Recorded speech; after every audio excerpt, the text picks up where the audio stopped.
Les dirigeants des partis politiques du Groenland, dont le Premier ministre Jens Frederik Nielsen, ont publié une déclaration commune très ferme contre la dernière menace des États-Unis de prendre le contrôle de l'île arctique. En déclarant « Nous sommes unis en tant que peuple face à la dernière menace des États-Unis », leur message était clair. Nous ne voulons pas être américains, nous ne voulons pas être danois, nous voulons être groenlandais.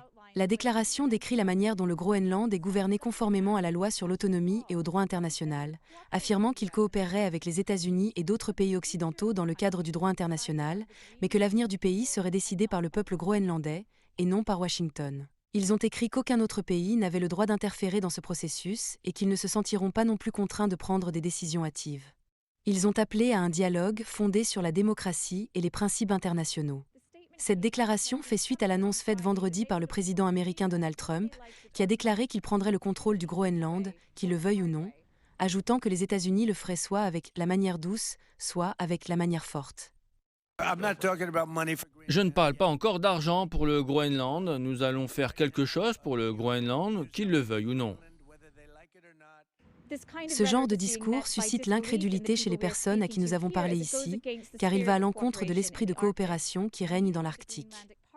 Une réunion du Parlement groenlandais est avancée afin de répondre à la dernière menace américaine et de garantir les droits et les intérêts du peuple groenlandais face à ce qu'il qualifie de « circonstances extraordinaires et graves ». La réaction de l'Europe a été tout aussi vive.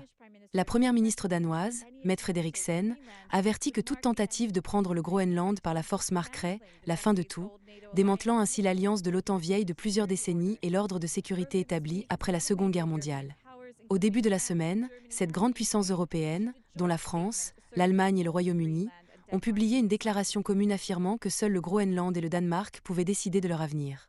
La semaine prochaine, le secrétaire d'État américain Marco Rubio doit rencontrer des responsables danois et groenlandais pour discuter de l'intérêt des États-Unis pour le Groenland.